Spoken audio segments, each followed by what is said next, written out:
拜我们的主，我们也彼此来祝福哦。所以圣诞快乐！圣诞快乐！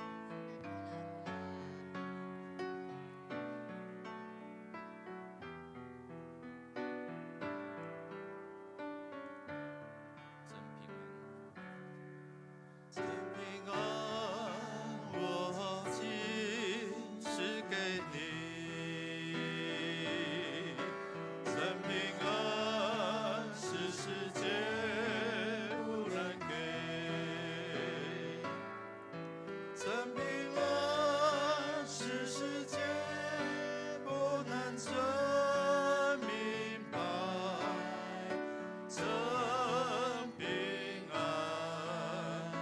在你心，真平安，我尽是给你。真平安，真平安，我尽是给你。真平安是世界不能给。真平安是世界不能真明白。真平安在你心，真平安我尽是给你。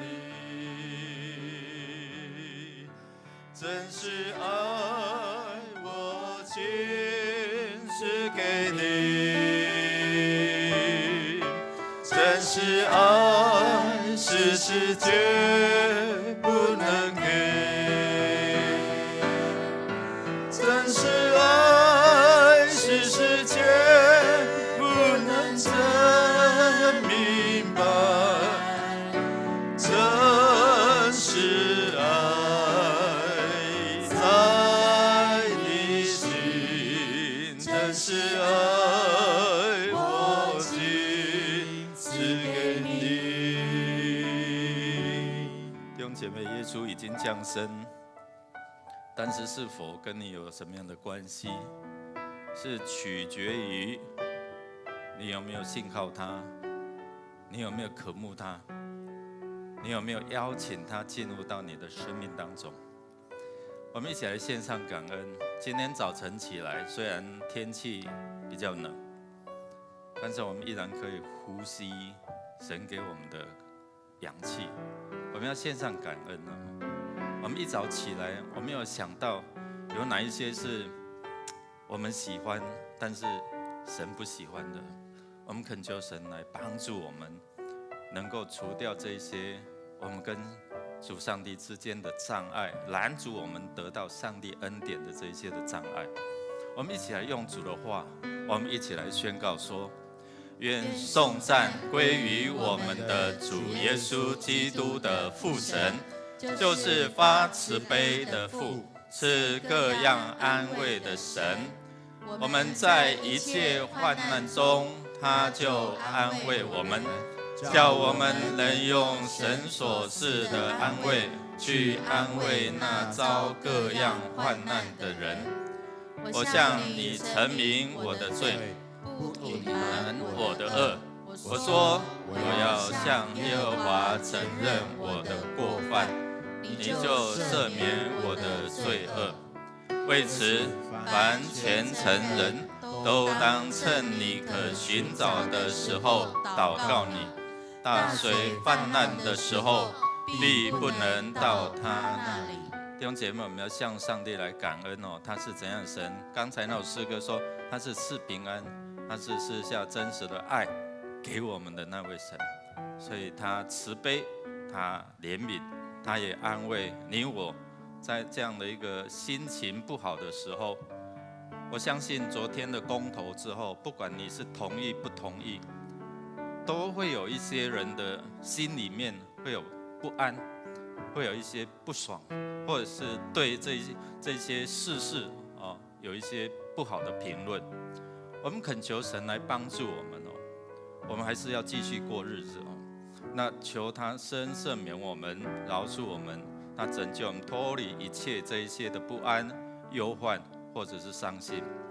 我们恳求神来帮助我们，我们都认自己的罪，不隐瞒自己的恶，就必得救，就必被赦免。这是神给我们的应许哦。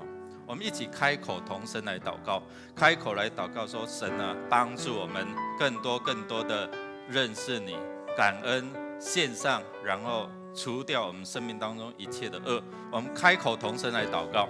主，我们谢谢你的恩典，谢谢你是爱我们的神。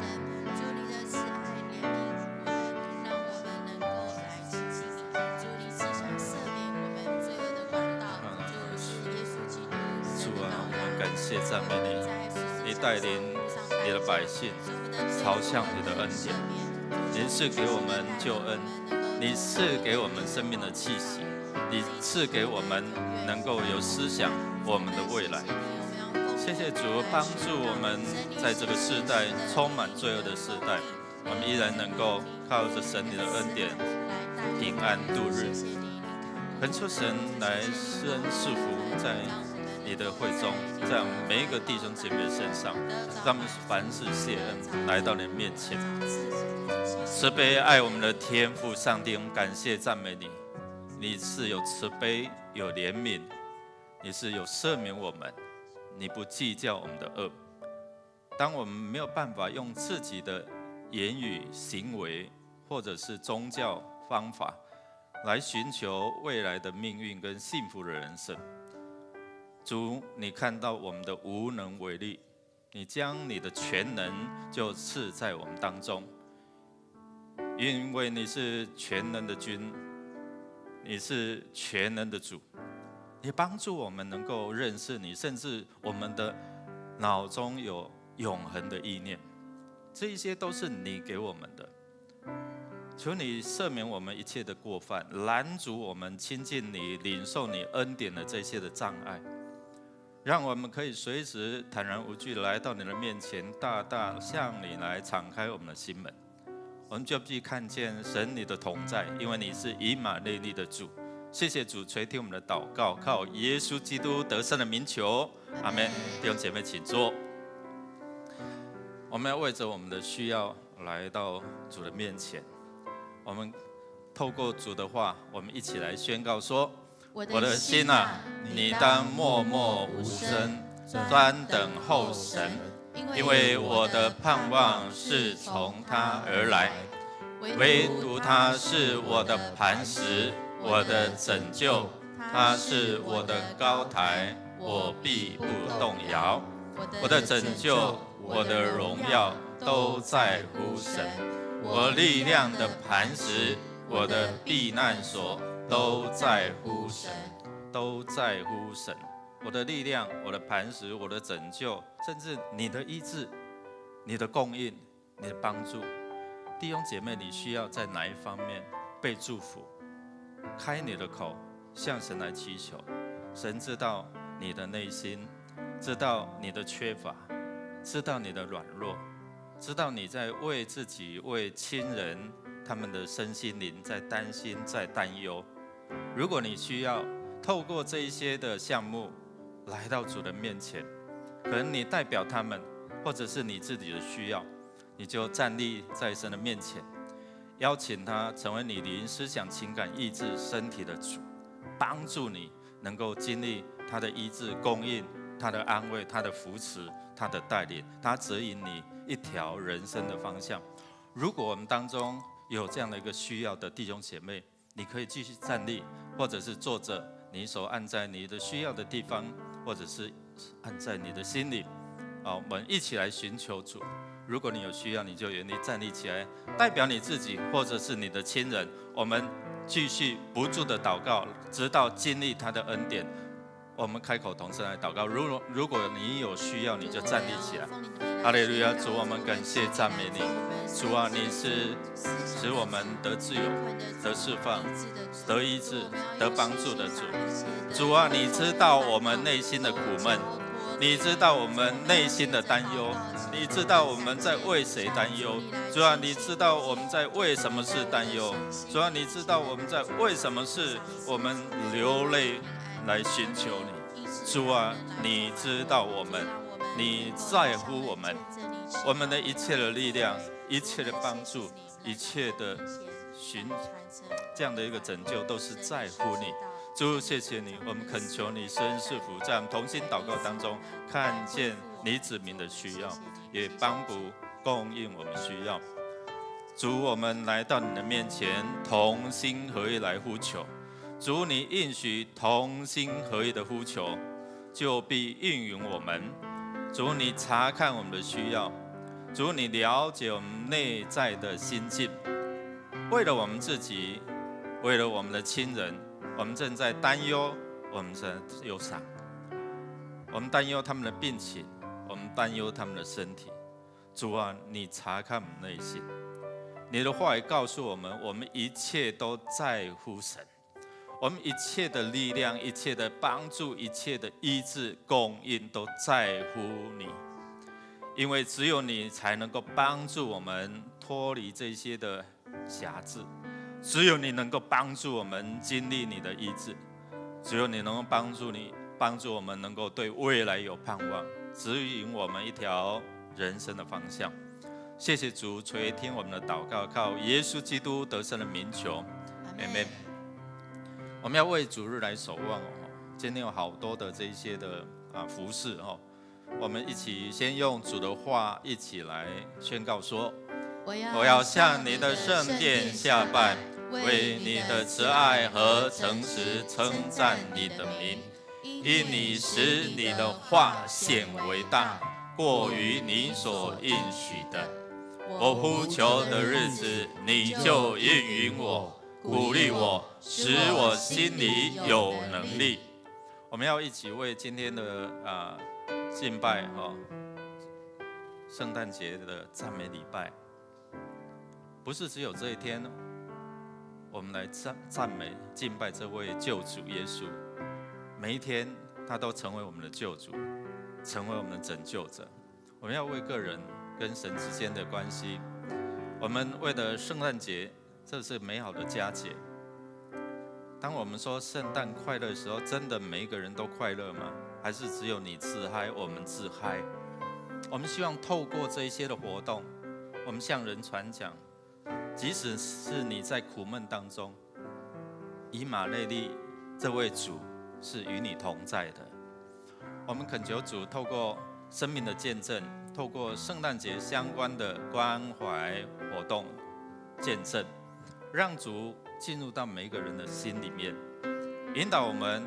特别每一个活动都有神的同在，求神来保守我们。特别跨年，我们为着我们的未来都掌握在神的手中。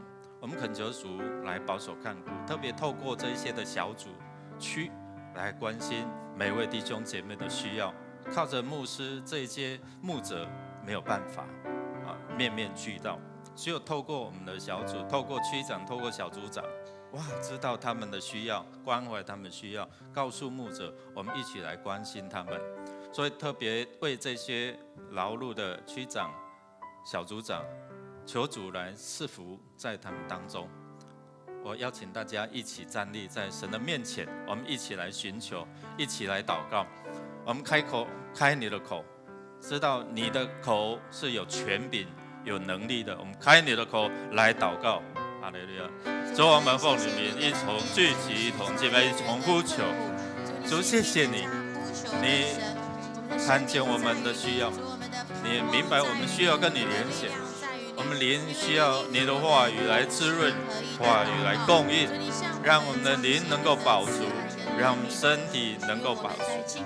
主，谢谢你每一次的敬拜，邀请你在这边与我们同在，悦纳我们的敬拜。谢谢主，感谢赞美主。我们在欢庆主降生的日子，主，谢谢你，你是又真又活的神，你是昔在、今在、以后永在的神，你一直存在在我们当中，甚至在我们心里面，让我们感受到你的同在。谢谢主，我们也透过你所教导我们的主祷文，我们要一起祷告说：我们在天上的父，愿人都尊你的名为圣，愿你的国降临，愿你的旨意行在地上，如同行在天上。我们日用的饮食，今日赐给我们，免我们的债，如同我们免了人的债，不叫我们遇见试探，救我们脱离凶恶。因为国度、权柄、荣耀，全是你的，直到永远。阿们。从肉身生的就是肉身，从灵生的就是灵。我们要点烛，今天要点的第4根蜡烛，这是天使之烛，提醒我们天使宣扬主基督为世界带来和平的信息。基督是和平之君，是来使我们跟上帝之间恢复和好的关系。他启示我们有一位神爱你，也赐下他的仁爱在我们当中。点燃中间的这根蜡烛，基督之主，提醒我们，基督是圣诞故事、圣诞见证的主角。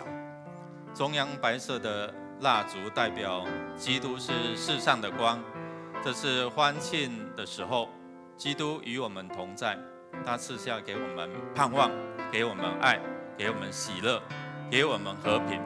他完成了这样的预言，救主已经降临，你感受到他的同在吗？我们一起来祷告。主，你2000多年前已经降生在这个人类的历史当中，你是正在进行的，你正在我们当中与我们相遇。当我们愿意敞开我们的心门，我们就必与你相遇，因为你是以马内利为爱降生的主。谢谢主，让我们在今天的敬拜当中，在爱中与你相遇，在敬拜当中去经历到你是爱我们，即使是我们在苦闷当中，你也是与我们同在的主。谢谢主垂听我们的祷告，告耶稣基督得胜的名，阿们。弟兄姊妹，大家平安。我们持续站立，一起来敬拜我们的神，一起来拍手。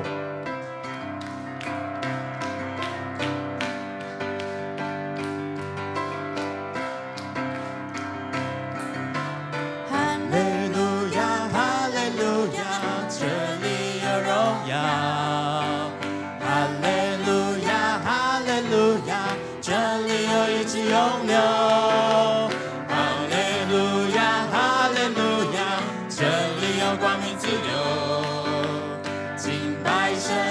众水永流，永恒的主你在这里。你是起初的，末后的，昔在今在永在的主，专心敬拜你，大声欢呼，羔羊被高举，公义的日头日光照耀，万国赞叹你的荣美，圣洁公义主明亮晨星。昔在、今在、永在的君王。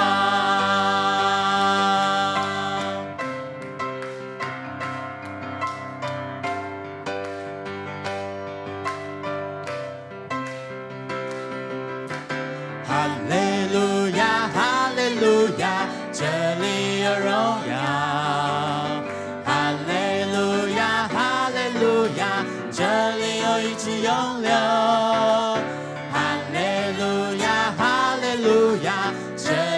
光明自由，敬拜神映入众水永流，永活的主你在这里。你是起初的，末后的，昔在今在永在的主，全心敬拜你，大声欢呼，羔羊被高举，公义的日头日光照耀，万国赞叹你的荣美，圣洁公义主明亮晨星，昔在、今在、永在的君王。我们邀请姐妹来唱。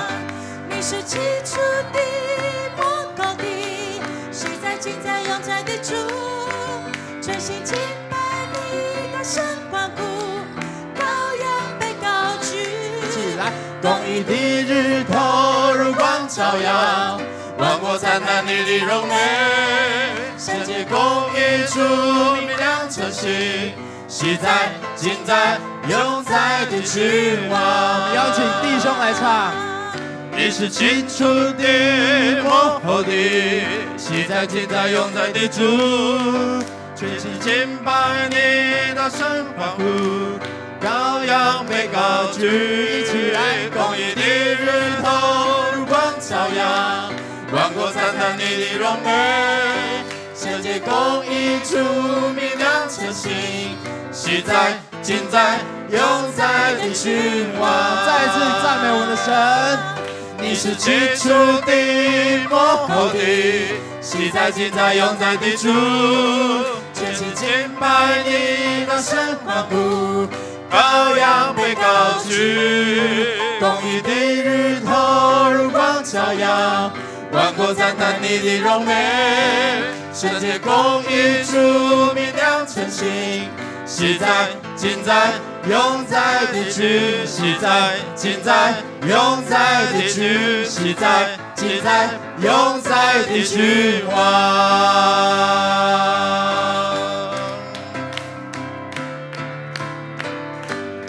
将这荣耀归给我们神，哈利路亚！是的，主，谢谢你，哈利路亚！弟兄姊妹，请坐。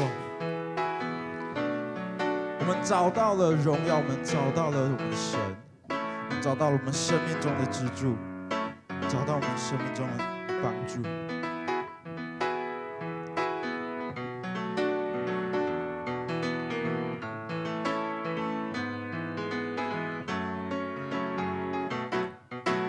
爱慕神的人必得着满足，神他就是爱，永远不更改。寻求神的人必不知羞愧，神必的公义，神是最美的产业。我们从头再来一遍。爱慕神的人必得着满足，神他就是爱，永远不更改。寻求神的人必不知羞愧，神必定公义，神是最美的产业。神你真美好，真美好，真是美好。我经历你的心事，思算你的恩典。神你真美好，真美好，真是美好。一切寻求的心存盼望，就必寻见。我们再次从头来赞美。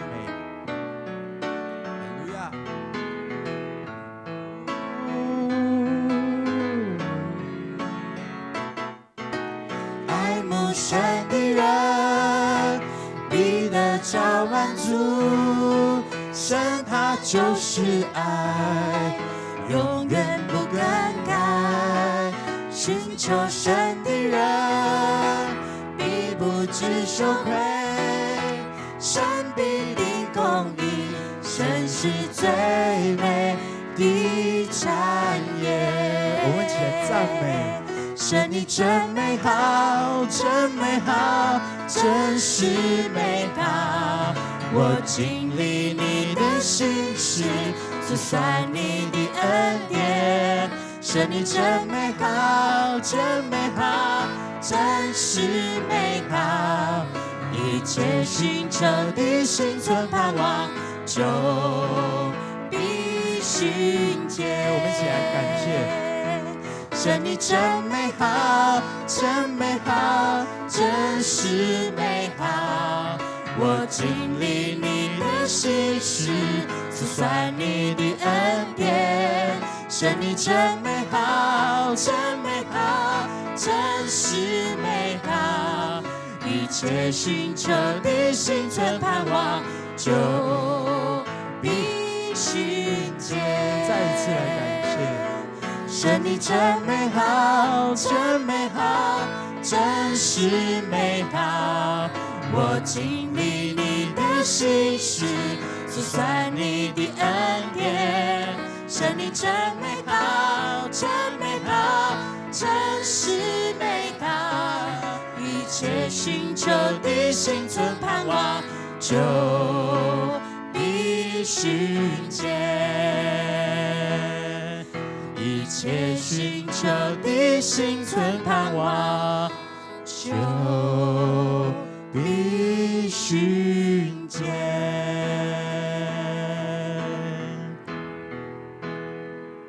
为爱而生，为爱而活，为爱去付出，拥抱不放手，为爱流泪，为爱而伤，为爱我愿意一路同行。爱里没有孤单，没有惧怕，放下自己，多走一里路，单单相信，没有保留，因为爱里满有奇迹。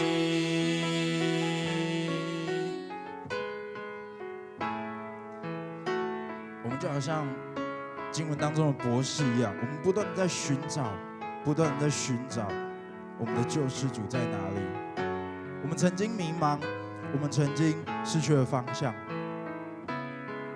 但最终我们还是找到了，因着我们知道主已为我们预备。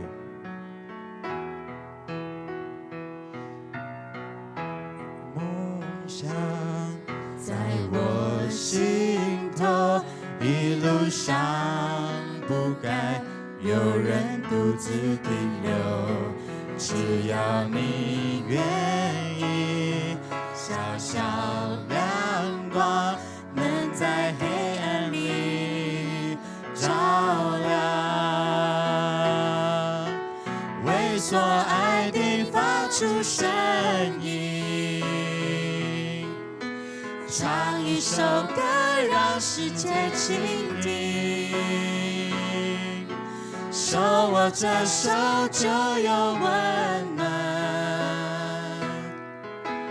活得精彩都是因为爱，为爱而生，为爱而活，为爱去付出，拥抱不放手，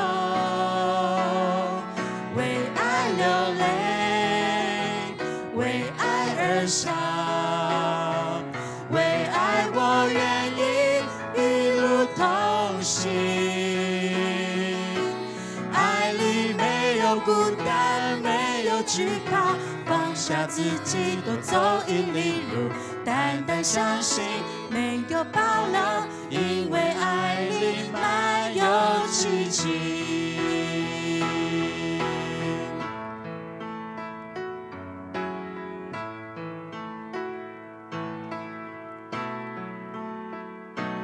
有一个梦想在我心头，一路上不该有人独自停留，只要你愿意，小小亮光能在黑暗里照亮，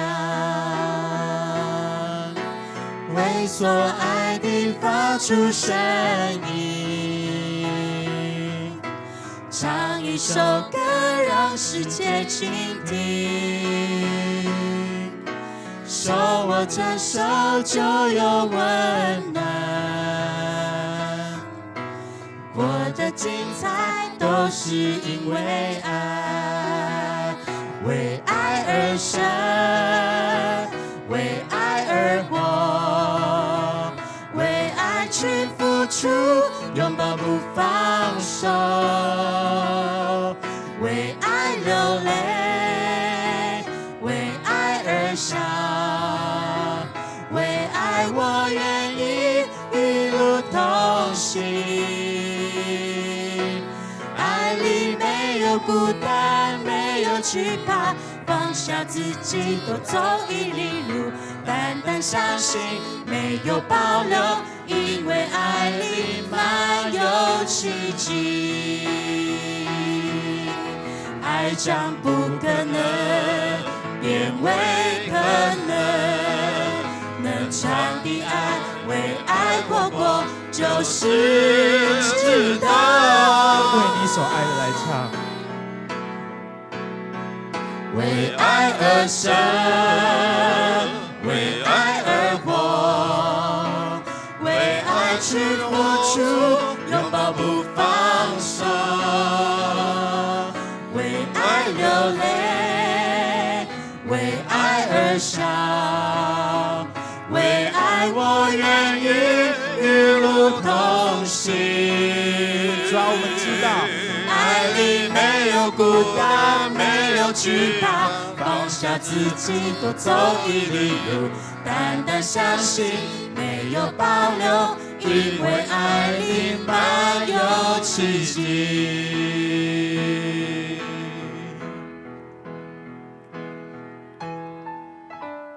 将一切交托给我们的神，哈利路亚。为所爱的发出声音，唱一首歌，让世界倾听，手握着手就有温暖，我的精彩都是因为爱。主，我们都是你所爱的，你愿意为我们，就是你所爱的，牺牲你自己，因为从你的降生就预定要为我们来牺牲。你的出生是为了牺牲，是为了你所爱的每一位世上的人，包括我们在座的每一位弟兄姐妹，包括还没有接受他成为你生命的主的，就是你们，就是我们。主，谢谢你，你为爱降生，为爱牺牲。主，今天我们领受了这个救恩，我们领受了你的爱，我们是否愿意像你一样付上一些时间、金钱、能力、爱心、精力的代价，为我们所爱的他还没有信靠你？主，你的灵提醒我们，愿不愿意为他们来付上代价？为我们所爱的，愿意为他们来牺牲，牺牲我们自己的权益，牺牲我们的时间，甚至是金钱。主，你先做给我们看，你为我们付出了。你透过你的托付，你透过你的使命，也帮助我们看见你的心意。2000多年前你降世，今天你依然与我们同在，因为你是掌管万有的神，死亡权势不能够胜过你，只有你能够赐给我们永恒的平安跟永恒的盼望。今天也透过你的话语来帮助我们，你仍然在指引我们人生有盼望的道路，有盼望的方向。求主帮助我们，特别我们弟兄姐妹还没有接受你的救恩的，他们正在挣扎的，他们正在面对许许多多的缠绊。神，你知道他们，你知道他们的心意，帮助他们，帮助他们知道你爱他们，帮助他们可以得着你所要应许的盼望跟永恒。谢谢主，这个时刻安静我们的心，让我们透过你的话语指引我们的未来，帮助你的，让我们透过你的话语得着你的力量，垂听我们同心合的祷告，靠耶稣基督得胜的名，阿们。弟兄姐妹，大家平安。我们今天有没有第一次来与我们一同敬拜的弟兄姐妹？好，如果没有，我们要一起来看今天周报的消息。今天是我们圣诞节的庆祝耶稣圣诞的赞美主日。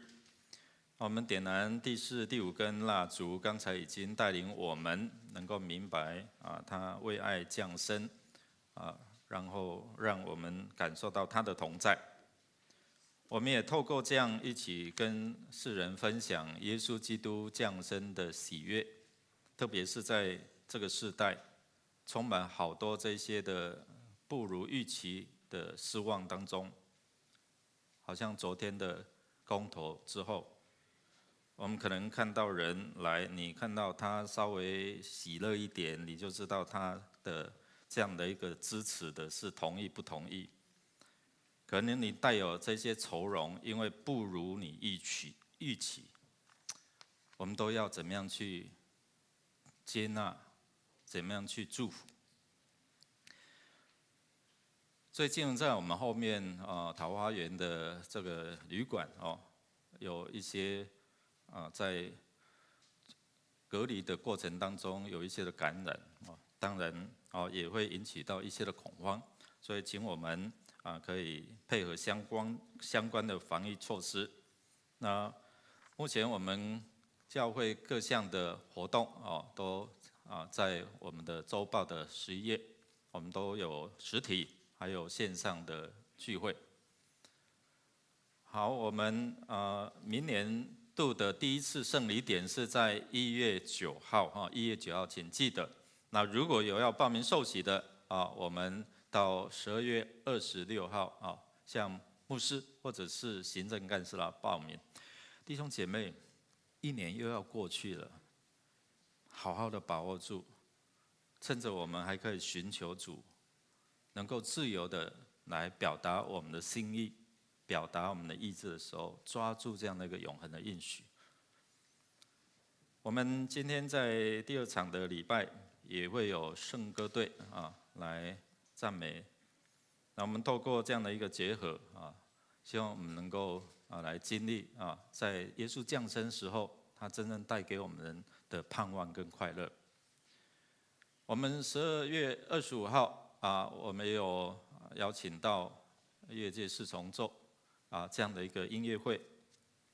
我们按照我们的报名，按照我们的拿到票然后我们还是要排队入场请我们在6点50就开始来之前排队入场。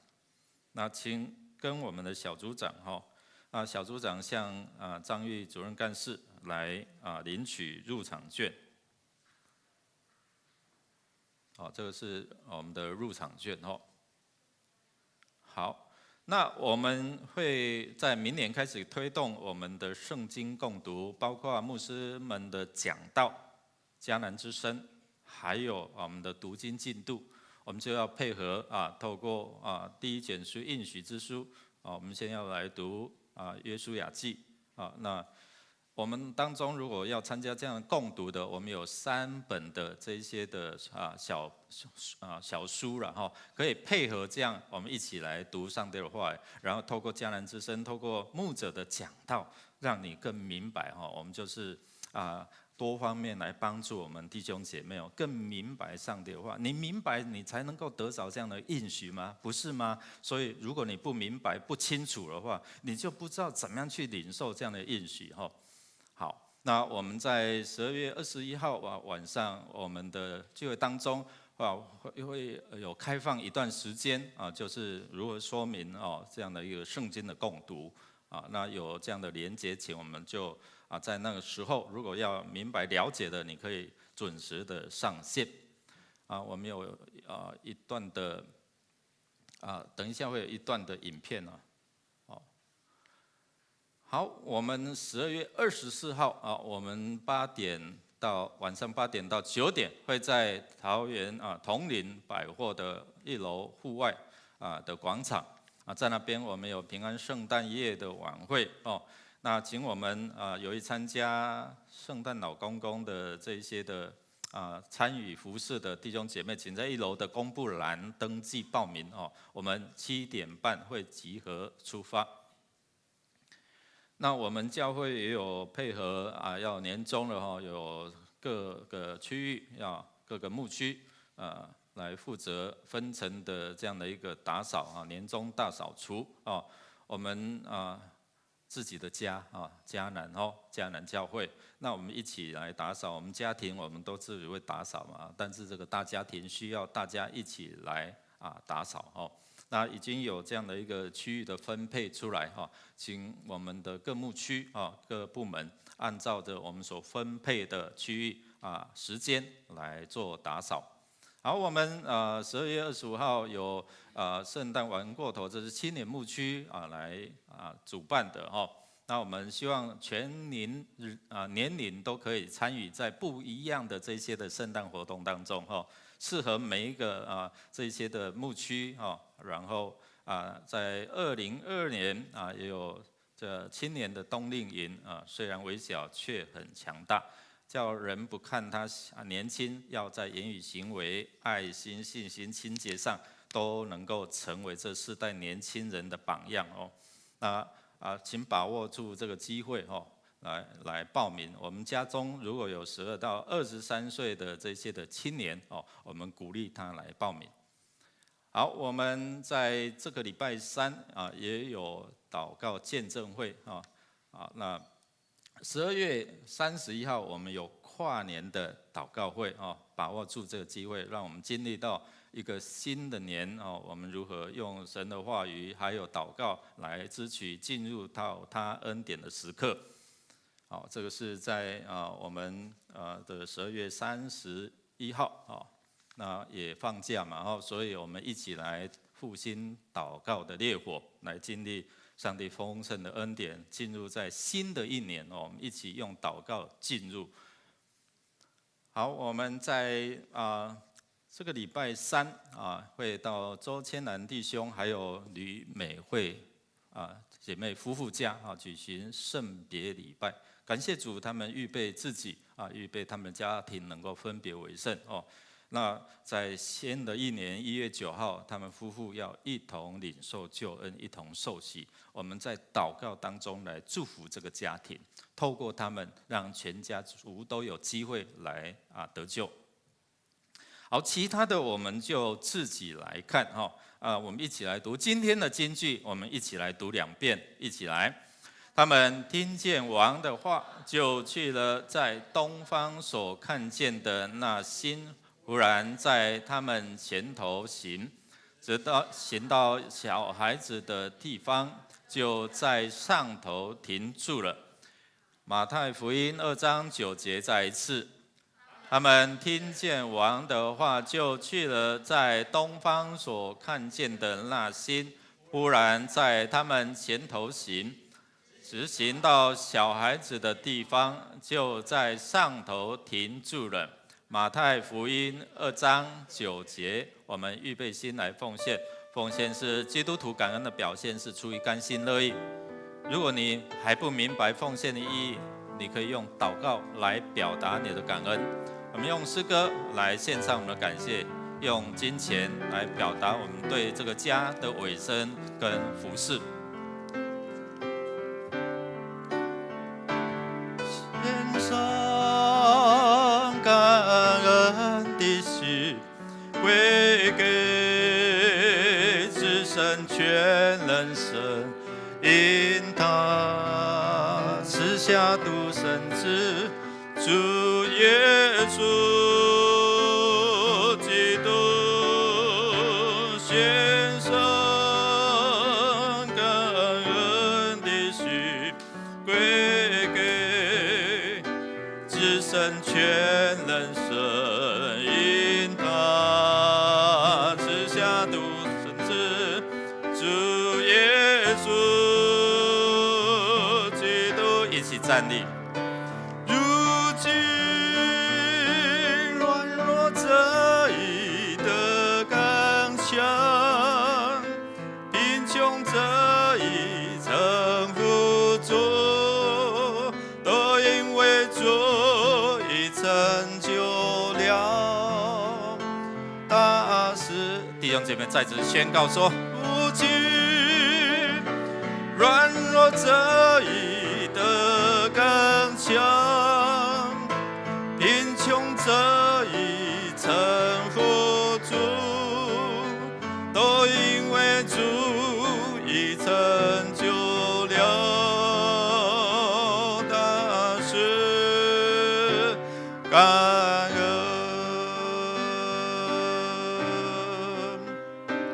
感恩，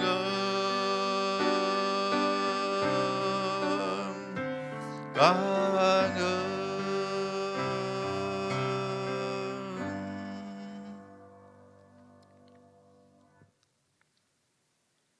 神啊，巴父神，感谢你，赞美你。我们用称谢进入你的门，我们用赞美进入你的殿。主啊，我们来到你的圣殿中敬拜赞美，不是你需要，而是每一位同属耶稣基督的子民们都需要，因为我们必须要在这里经历父神你永不改变的爱，因为你将救主我主耶稣基督赏赐给众人，你因着我们的罪被钉上十字架，感谢赞美主耶稣。主啊，我们常常经历主恩的滋味，却常常忘记，求你赦免我们的过犯。主啊，我们需要你的圣灵，需要圣灵来提醒我们，烧毁我们一切邪情私欲，我们一切的忧虑重担。主啊，求你帮助我们成为一个焚而不毁的基督徒，重拾我们起初爱你的那颗心。哈利路亚！感谢赞美父神。如今我们献上我们的时间、金钱、才能，做你圣工之用，去到我们每一个地方，都能够为主做见证，领人归主。哈利路亚！感谢赞美，祷告奉主耶稣基督得胜的名求。阿们。坐下，彼此来祝福，说一起来领受主的恩典。我们一起来领受主的恩典，请坐。弟兄姐妹，我们要透过马太福音新约的第一卷书马太福音第2章1到12节，我们要一起来读上帝的话语。马太福音第2章，我们要请我们在现场的还有线上的弟兄姐妹，我们一起来读上帝的话语。第2章第1节，一起来。当叙利王的时候，耶稣生在犹太的伯利恒，有几个博士从东方来到耶路撒冷，说：那生下来做犹太人之王的在哪里？我们在东方看见他的心，特来拜他。希律王听见了，就心里不安，耶路撒冷合城的人也都不安。他就召集了祭司长和民间的文士，问他们说：基督当生在何处？他们回答说：在犹太的伯利恒，因为有先知记着说：犹大地的伯利恒啊，你在犹大诸城中并不是最小的，因为将来有一位君王要从你那里出来，牧养我以色列民。当下希律王暗暗地招了博士来，细问那星是什么时候出现的，就差他们往伯利恒去，说：你们去仔细寻访那小孩子，寻到了就来报信，我也好去拜他。他们听见王的话就去了，在东方所看见的那星，突然在他们前头行，直行到小孩子的地方，就在上头停住了。他们看见那星，就大大的欢喜。进了房子，看见小孩子和他母亲玛利亚，就俯伏拜那小孩子。揭开宝盒，拿黄金、乳香、没药为礼物献给他。我是因为在梦中被主指示，不要回去见希律，就从别的路回本地去了。我们一起来祷告。主，谢谢你，你的话语来指引这些东方的智者博士们。求你在今天也透过你的话语来引导我们看见你的救恩，引导我们进入到你的恩典，引导我们感受到你每一天与我们同在，你是以马内利的主。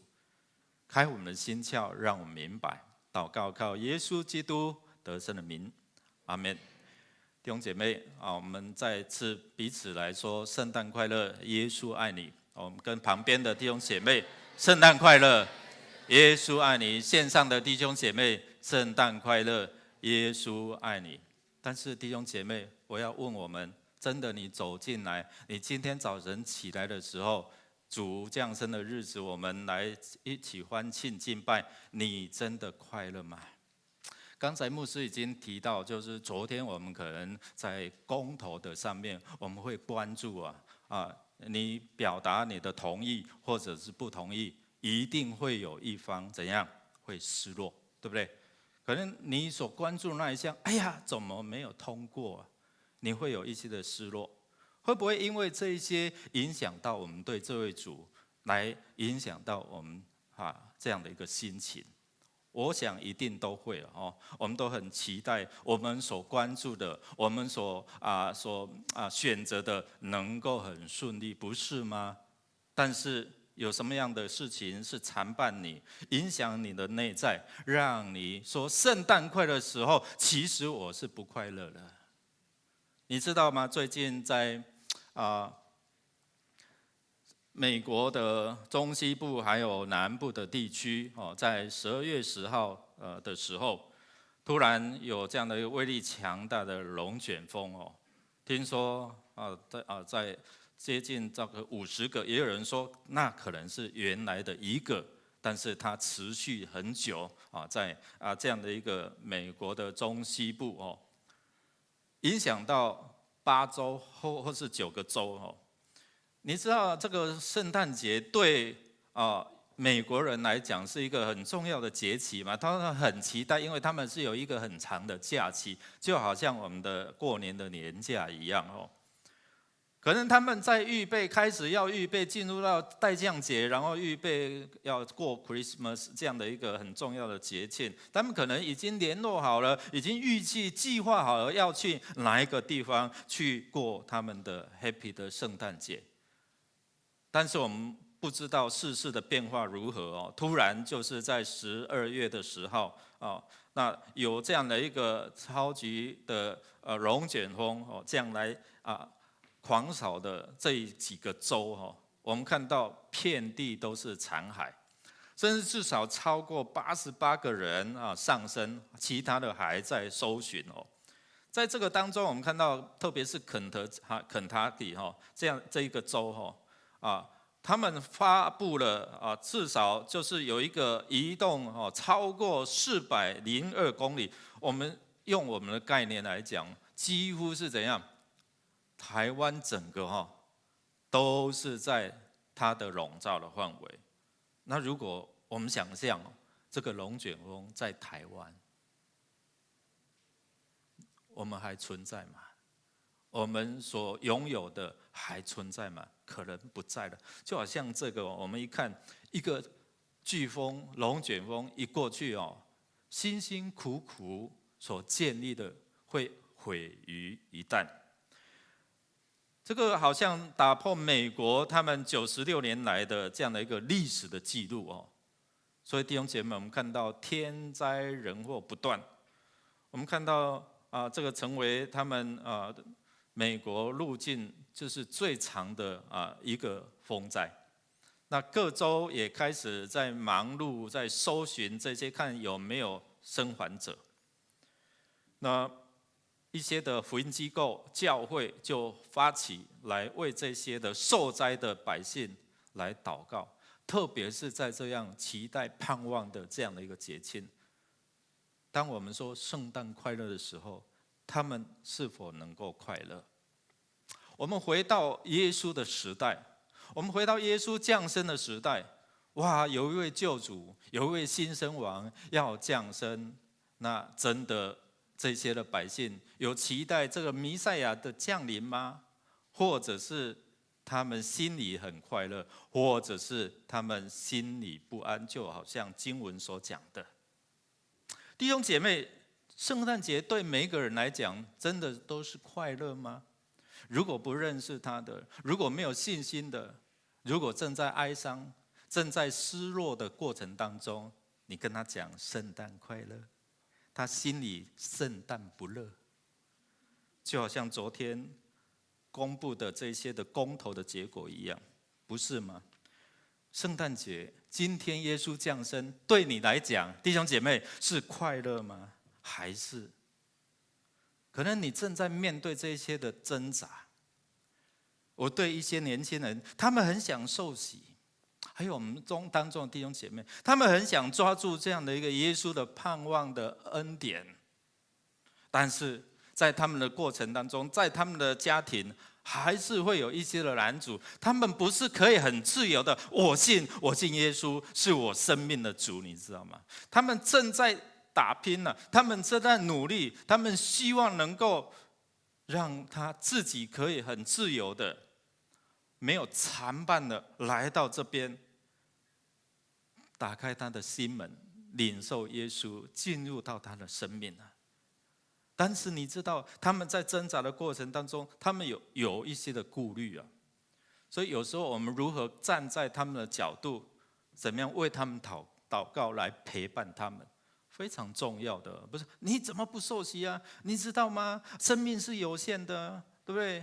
可能明天你睡就不起来了，你知道吗？你要不要把握住这个机会？但是我们要思想，有时候我在思想哦。有时候我一直在提醒这些年轻人，但是没有从他的角度，没有从他的遇到的这一些从家长来的困境。有时候我们要悔改，我们为他们祷告，为他们祝福，让他们明白，透过他们生命的彰显，他来到教会，我告诉他们，如果你有好的这样的一个表现，我相信你的父母看在眼里，但是还是会有一些传统上的这一些的束缚跟拦阻啊。但是在上帝没有难成的事，就好像刚才牧师讲的这一对夫妇一样，他们会碰到一些的困境。当我在跟他们面谈的时候，会有一些牧师那个公妈要安怎，是会有这些问题。我会问他们，你们生几个孩子？我都是女儿，没有儿子。那我跟这些弟兄姐妹对话，以后那上面人要给您捧道，懂吗？这是华人很注重的，没有人端那个道，就是说在过世之后，没有人服侍，以后没有人拜他、祭拜他，那以后呢？未来呢？这是华人最关注的，不是吗？我站在这里，我在思想，我们怎么样从那个宗教走过来？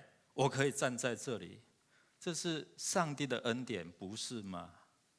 我还是长孙呢，但是因为上帝的恩典，他带领我们，能够让我们能够自由来到他的面前，这是真是把握住，好好把握住恩典，特别是这些年轻的世代。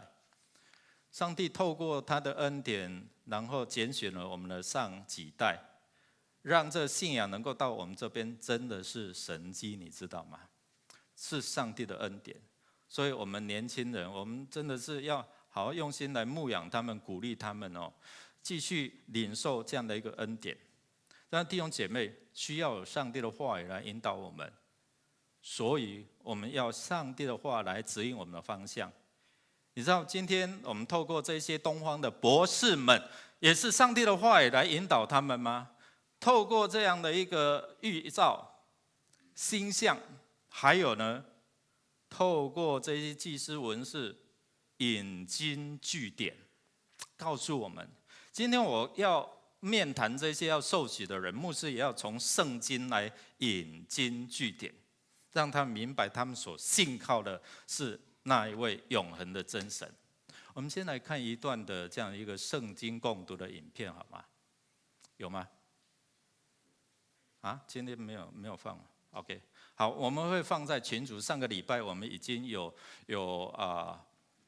放了哈。好，那我们看到第一个，我们要透过这一段的经文，第一个目的就是，万物自然界当中，你好好的去注意，有时候透过星象，透过大自然的景象，让你感受到，哎呀，有一位上帝耶。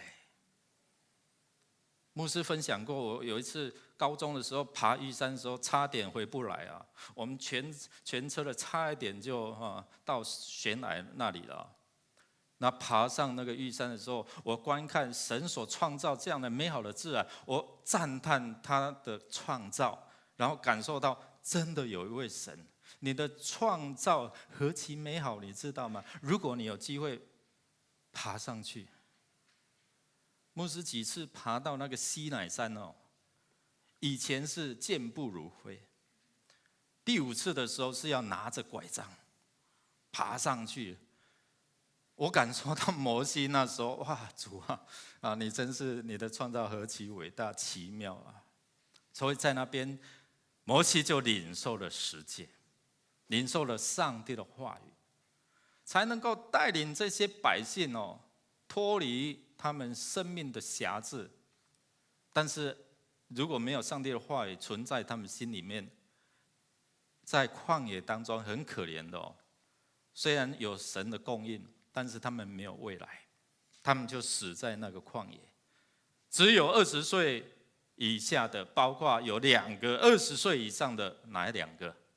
约书亚还有迦勒。我们希望都是当新的一代那个20岁以下的心境、信仰，才能够进入到应许之地迦南地。所以我们盼望透过上帝，透过他的星光，指引导这些智者啊。有圣经说，圣经学家说是星象家，他们有这样的一个天文的知识，所以他们一看，我们看到他的星了。普通我们看哦，那个是什么大熊、小熊还是什么熊？我们如果没有特别研究，我们就不明白哇，那个是什么？我们只是看到那个是北斗七星然后呢，我们不明白。但是这些人很厉害，他们是有研究的哦。好，那透过这样的一个信仰的旅程，或是追星的旅程哦，你知道他们生命当中也有充满了一些危机，他们不知道。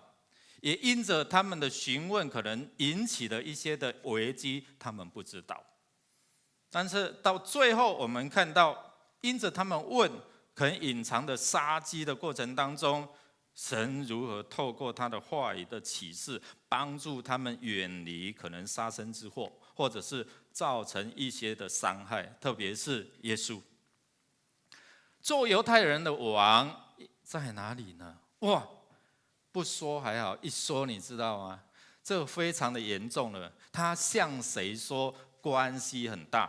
你向人说，有一位婴孩为你降生，你知道吗？可能没有什么事，可能他白你一眼而已，瞪你一下，那不是我要相信的。或者是有人充满了这样的渴慕的眼光对你，我希望再继续听多一点，不是吗？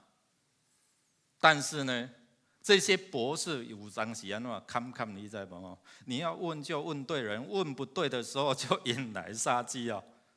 好，他问了，最后问到谁？问到希律王啊！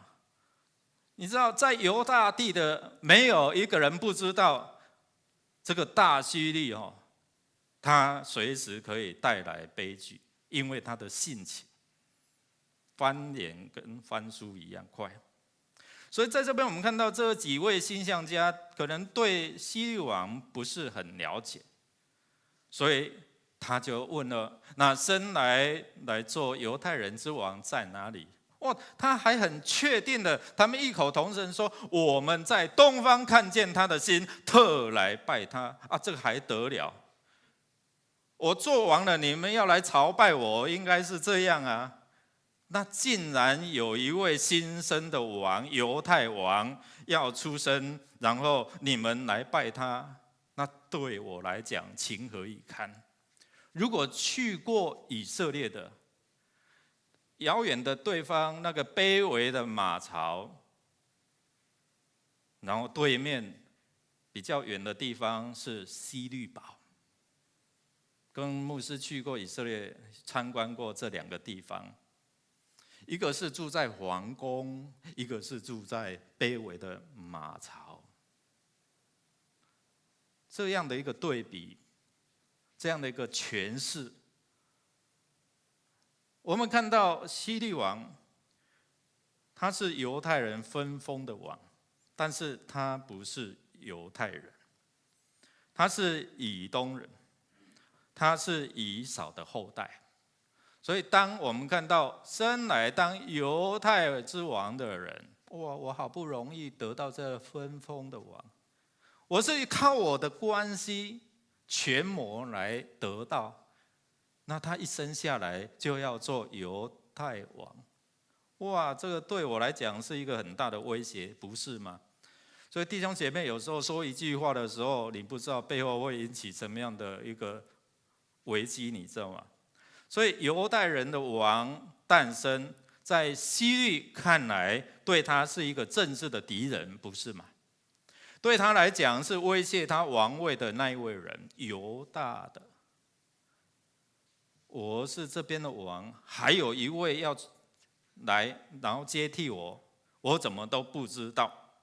所以威胁他的王位。希律听了这句话，圣经告诉我们，透过这些博士很确认的，我们在东方可能是波斯、巴比伦或是其他的地方，你知道吗？博士这样的一个观念使他们惊动了这个希律王。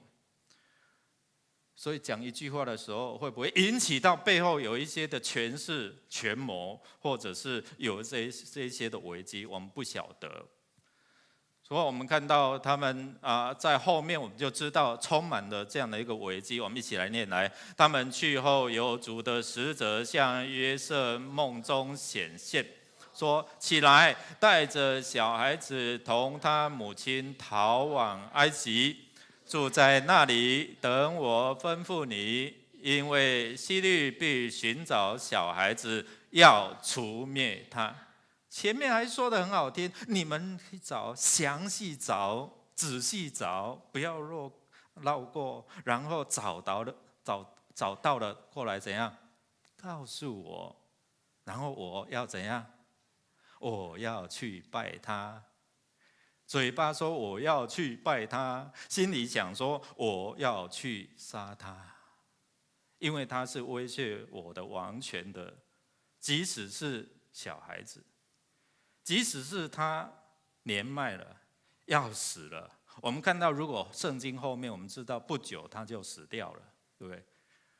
但是人还是眷恋了这样的一个权位哦，所以因为这一句话问错了，所以引起到希律王心里面的不安。所以弟兄姐妹，一位新生王诞生，我们说圣诞快乐，但是希律不乐。对，我心里怎么快乐呢？有人要来抢我的王位，我怎么快乐呢？我好不容易运用我的裙带关系，因为我的权势，因为我的权谋，来得到这样的一个势力。我完全倚靠的罗马的势力得到这样的一个王位，但现在听到基督是生来做犹太人的王，所以心里不安。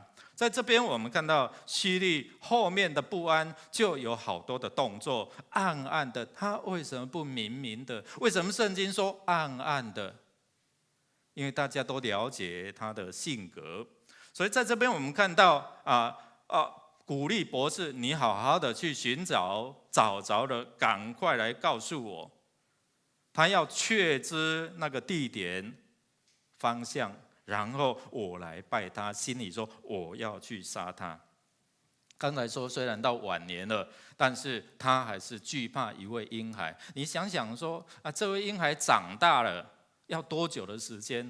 那他还能够活多久？但是他还是怎样？他还是心里坚决的要把这位觊觎他王位的甚至是婴孩，他都不放过。甚至我们后来知道，博士放点他，对不对？博士本来是可能回去要告诉希律王哦，但是呢，因为神的话，所以读上帝的话重不重要？跟你的旁边说，读上帝的话非常重要。因为一不小心会引来什么杀身之祸。如果他回去呢？如果他们后来我们看到希律王派追兵去追杀他们呢？好啊，后面的经文就告诉我们，他被这些博士好像愚弄了，他心里非常的不高兴。所以弟兄姐妹，如果你好好的去看圣经，好像连续剧一样，但是你有没有看到那个重点？看到希律王这个人的生性凶暴残暴，他的家族人想觊觎他的王位，他都痛下杀手，就是下狠手了。何况他不认识的只是一位小婴孩。所以接下来我们可以预知什么？预知因为希律心里的不安，会影响到什么？全城人的不安呢？所以希律王听见了，他心里不安之后，我们看到经文也告诉我们怎么样？耶路撒冷城的所有的百姓心里也不安。为什么？他们太了解希律王了。他运用他的权势怎么样夺王位，甚至在他的妻妾当中不顺他的意，最后还是把他们杀掉。这样的凶残的个性百姓都看在眼里所以我们来读，来，希律见自己被博士愚弄，就大大发怒，差人将伯利恒城里并市境所有的男孩，照他向博士仔细查问的时候，凡2岁以里的都杀尽了。这就应了先知耶利米的话，是说在拉玛听见嚎啕大哭的声音，是拉结哭他儿女不肯受安慰，因为他们都不在了。从这一段的经文，我们就知道后来发生了这些耶路撒冷合城的人心里面所担忧的不安的事，终于怎样发生了？如果他家里刚好是有2岁以下的婴孩，那完蛋了。弟兄姐妹，所以在圣经里面所提到的，他们的百姓听到耶稣降生的消息，并不是很快乐，不是吗？今天我们说圣诞快乐，干我何事？对他来讲，我正处在这样的一个恐惧害怕当中，圣诞快乐，圣诞关我何事啊？耶稣关我何事？如果他没有真正去体会、认识到这位神可以帮助他，让他在困境当中能够经历到他的安慰、供应、医治，或者是他的平安。所以在这边我们看到基督耶稣降生的消息，对希律对当所有的百姓并不是欢喜快乐，就好像我们今天我们来欢庆这样的一个耶稣的降生，反而使他们心里面忧愁然后惧怕，不是吗，弟兄姐妹？所以新王的出现，他们担心可能会引起社会的动荡，对王位的抢夺，我们看到历世历代多少都会引起到这些的战争嘛，引起到生命的这样的一个被杀害，对不对？所以我们看到百姓的担心果然发生在第2章的16节，刚才我们念的这一段的经文里面，我们就看到2岁以内的这一些的婴孩，希律宁可错杀，对，不愿意让这个抢夺他、威胁他王位的这个婴孩能够存在。弟兄姐妹，我们看这个拉结在这边代表伯利恒所有这个孩子被杀的母亲呢、他们有这样的一个心境哦。所以透过拉结这个角色，也去看到当时有多少个妇女，她们恐惧，她们哀伤，因为他们的儿女要被杀了，他们的孩子要被杀了。第四个，我们来看，透过犹太王要在哪里降生，会引来什么人心的这样的一个软弱或者不信。在这边我们看到，博士提出这样的问题，然后希律就问：祭司们，你们知道吗？弟兄姐妹，他们知不知道？知道，但知道又怎样？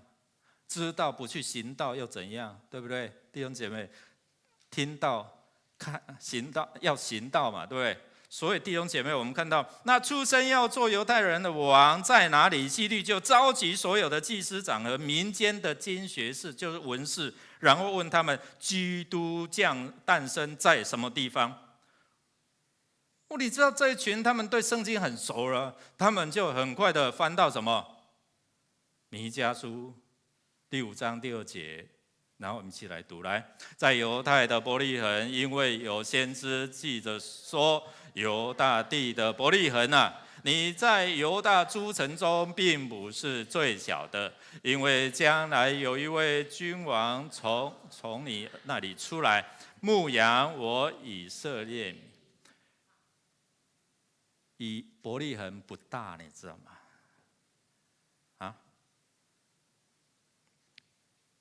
怎样？影片，好来，有影片了吗？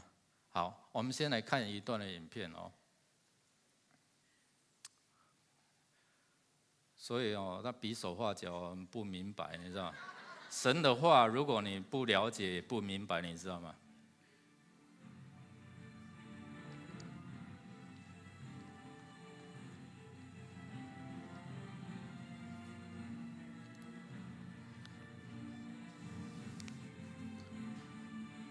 我们要透过这样的一个圣经的共读，彼此来提醒。弟兄姐妹，你登记了这些的书了吗？你也可以看圣经哦。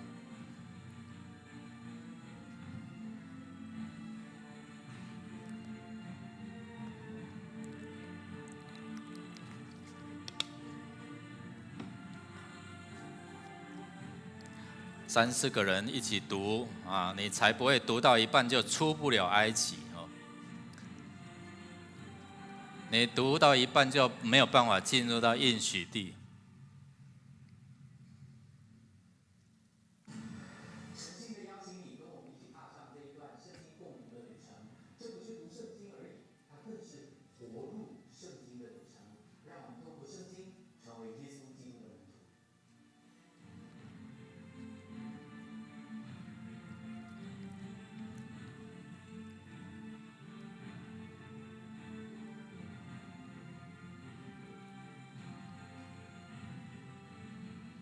好，所以当人问你说：“那耶稣降生在哪里？”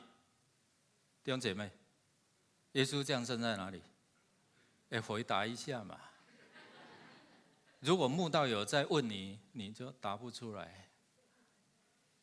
伯利恒牧师去过5次每次去的时候不小不大，但是他在上帝的话语里面预告他要成为一个很棒的地方，不是吗？每一年如果不是疫情的发生，每一年都好几百万人去朝圣了，要过那个很低的门呢。去过了就知道，要进入那个主诞教堂，不是主诞主诞生的教堂，所以称为主诞教堂。要进去有一个小小的门，你要很谦卑的进去这些文士、祭司长，他们很快的就查考了，然后就在弥迦书第5章的第2节里面就有提到伯利恒为什么不是拿撒勒？因为他后来我们知道他在拿撒勒长大但是先知就早就预言了，你知道吗？如果我们好好去看圣经，你就会发现，哇，怎么那么奇妙？如果不是上帝在背后有这样的一个做导演，不可能发生的。经过700多年之后呢？所以弟兄姐妹，我们看到祭司、文士，他们虽然能够很快的立刻找到了圣经里面有关他们所学习的知识，但是呢，他们心里没有信心，他们没有行动。如果他们早知道了，他们为什么没有这样的行动？因为他们不信。博士千里迢迢，但这些人呢，就在他们的周遭，他们既然心里不相信，确定啊，有这样的记载啊，圣经有这样的记载，但是如果没有信心，这些知识都是枉然，不是吗？所以弟兄姐妹，我们看到这些人，我们看到他们预知了有一位基督降生，但他们心里却是不相信啊。在伯利恒这个地方，是一个粮仓，是一个很丰盛的地方。但是我们看到，人如果没有遇见耶稣，心里好像饥荒一样，没有未来，没有盼望。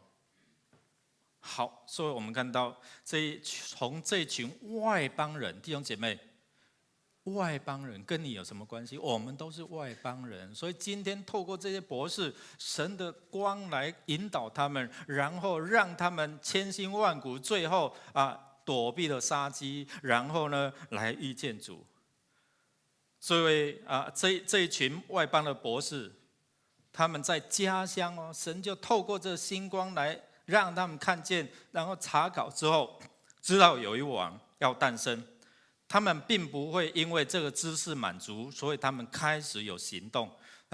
久以后，我们一起，然后我们结伴因为那个沙漠的旅程是很危险的所以他们一起结伴，然后他们要去寻找这位耶稣基督。弟兄姐妹，所以在整个过程当中我在查考圣经的时候，突然怎么有一段旅程，这个星星不见了，你知道吗？刚才我们看到圣经的经文，后来当他们那个希律王问完之后，他们出去寻找，圣经告诉我们说什么？那颗星怎样？突然又出现。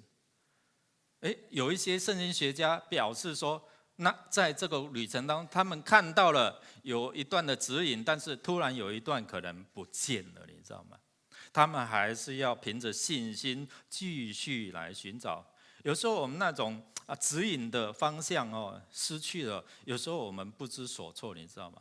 但是我们今天很幸运上帝的话一直在引导我们，使这些智者们因为有敬畏的心，让他们更聪明。不管是他从哪一个国来，我们知道他们要经历这样的一个风险，经历过那一段的旅程，他们的信心渴慕使他们继续来追寻。直到看到耶稣的时候，他们会不会大失所望？这位王不是要生在王宫吗？对不对？但是竟然他是降生在他的婴儿床是什么？婴儿床是马槽，怎么那么卑微？但是没有影响到他们对这位主、这位犹太王的这样的信靠，不是吗？如果他们看到真的是他吗？如果他们不相信，他们会把他们的黄金、乳香、没药怎样？不献给他。我行个礼就好了，我尊重你。但是不是我们看到这趟充满着艰辛、危险的旅程，让他们不会阻止他们来到主的面前，来寻找他，然后继续的信靠他。在这边我们看到，当博士再一次被这一颗明星引导，然后找到了耶稣的时候，圣经告诉我们说，俯伏下拜，俯伏朝拜，表示他们终于寻找到这位王了。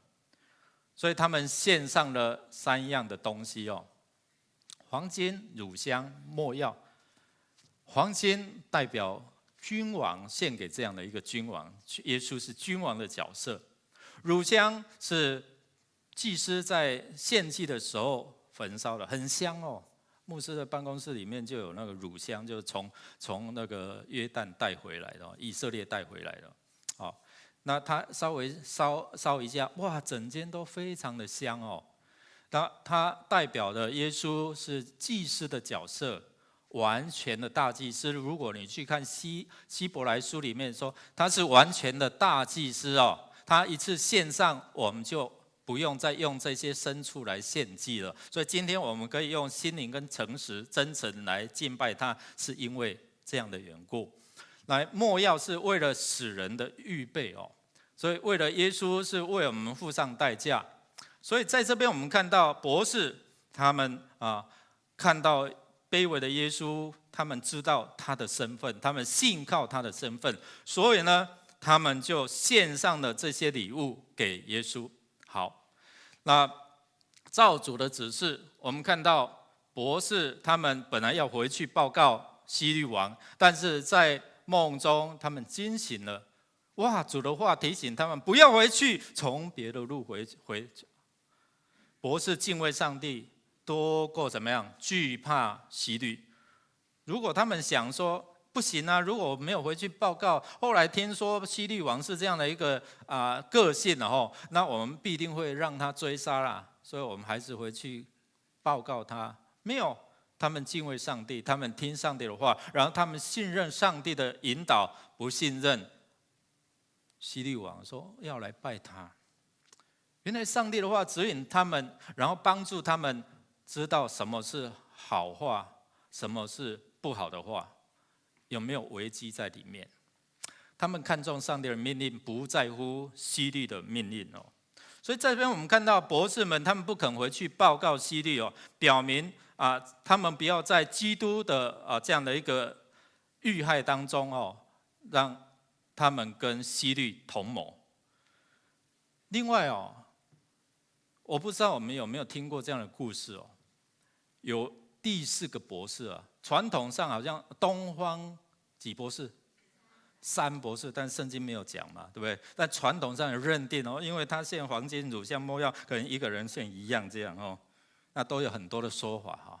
但是有一些的传说说，有第4个博士哦，当这3博士就是结伙能同伴这样要去朝见耶稣的时候这位另外一个波斯马家族的修行者这个阿塔班他也要一起去所以已经约好了。结果呢，他在路途当中，他因为要这个帮助一位乞丐所以他耽搁了，他变卖了他的所有。然后买了1颗蓝宝石、1颗红宝石，还有1颗珍珠，他准备这些礼物要献给耶稣哦。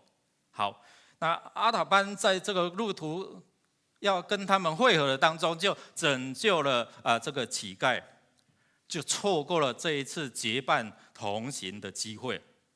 那自己一个人跑当然是危险嘛，即使他有这样的一个仆人所以他就变卖了蓝宝石，然后组织了一支骆驼队伍，然后准备横越沙漠，要到耶路撒冷，要到这个地方来寻找这个新生王。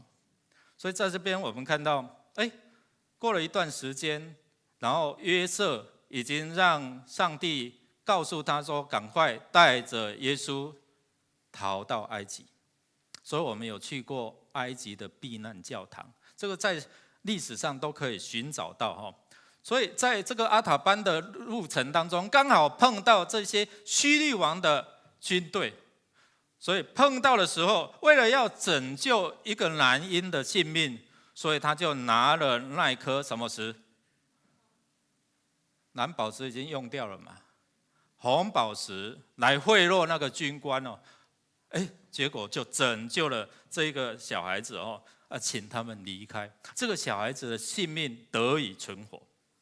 那这个阿塔班的仆人就劝诫他说：“我们还是回家吧。”但是阿塔班他就不肯，他坚决了要往埃及去寻找，因为听说耶稣小婴孩耶稣已经到了埃及了，所以到了埃及，他迷失了方向。那经过有人来指点他，他本来往那个高级住宅去寻找了那后来往这贫民区去寻找所以当他去寻找的时候，结果被抢劫了。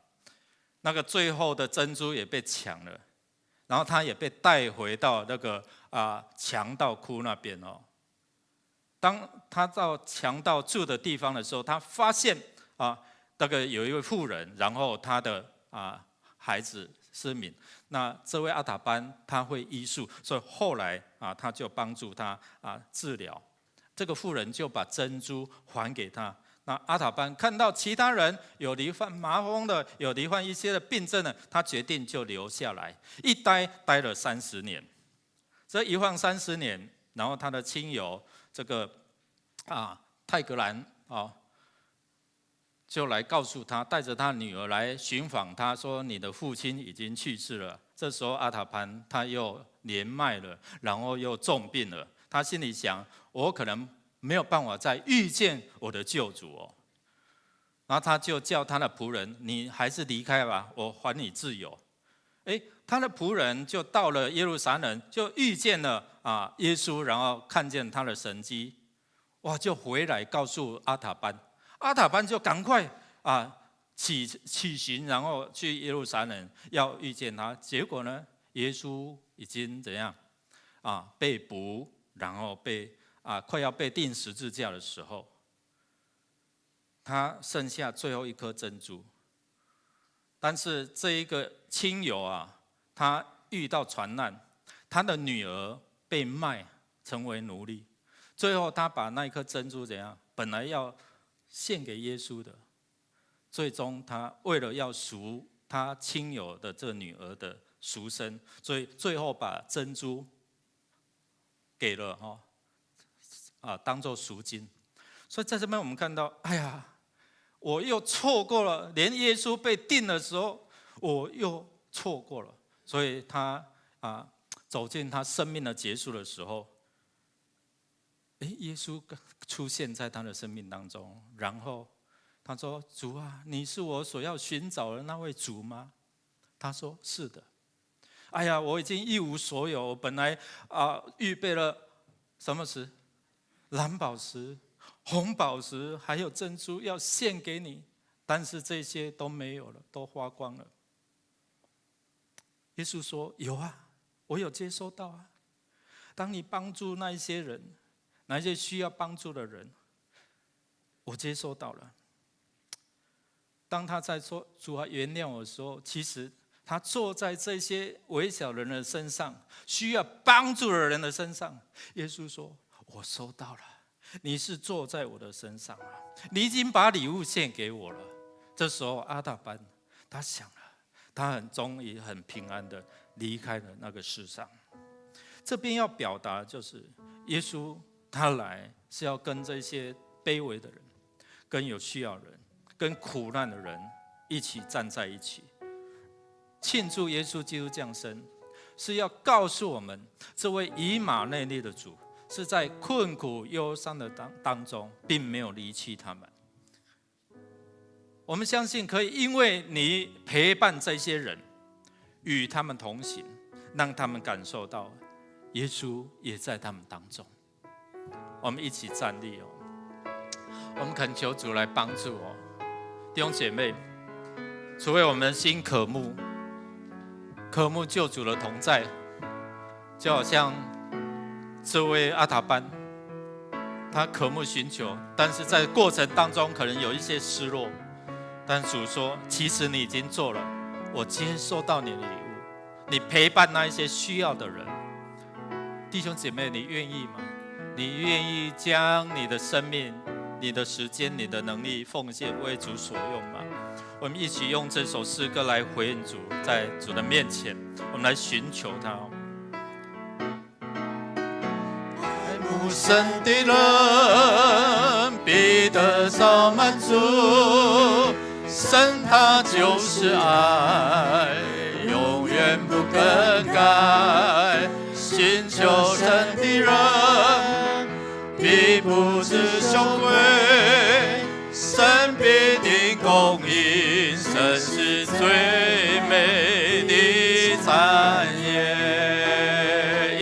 宣告，神你真美好，真美好，真是美好。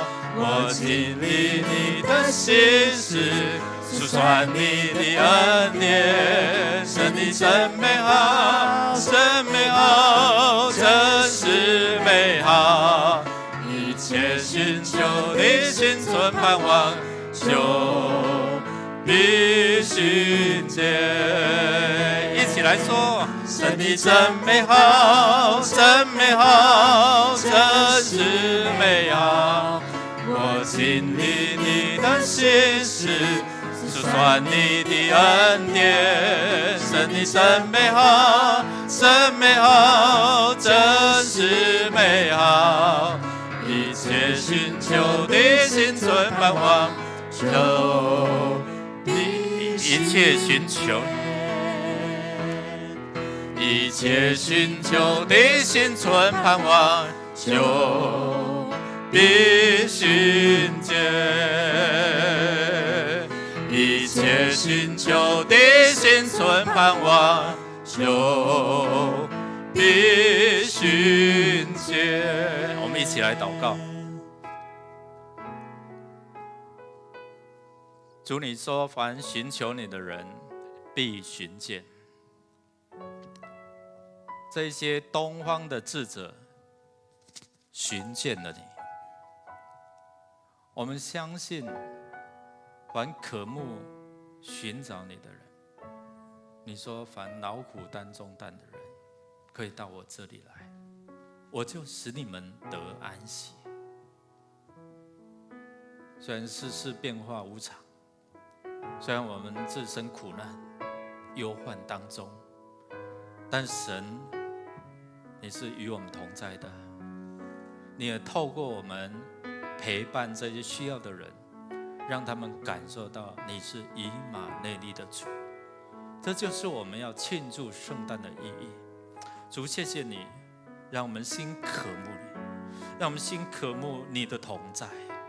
主啊，让我们愿意为你所用。在今天这世代，让我们用基督的眼光看见我们的周遭有哪一些人需要我们陪伴，需要我们帮助，需要我们带领他来到主的面前，同得福音的好处。主，谢谢你赐给我们有属灵的眼光，看见这世代的需要，也用你的话来指引我们的人生的方向，也帮助我们透过我们来引导他们，指引他们的方向，让他们遇见了主，让他们认识你为爱降生。所以听我们同心合意的祷告，也愿你赐下你的平安，赐下你的喜悦在敬畏你的人身上。天父上帝，用你的爱来保抱我们，即使是我们在忧伤的当中，用你慈爱的手来引导。主圣灵感动我们，就好像如何感动东方博士们，感动我们的心来寻求你，我们必寻见，从今时直到永永远远。阿们。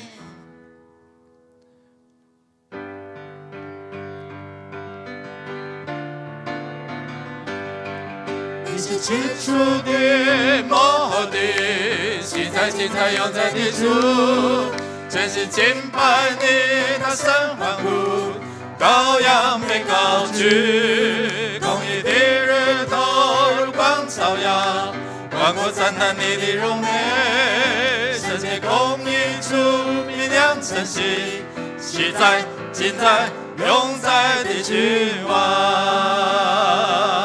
我们今天的聚会就到这边，我们彼此来祝福，彼此来说圣诞快乐，耶稣爱你。请坐。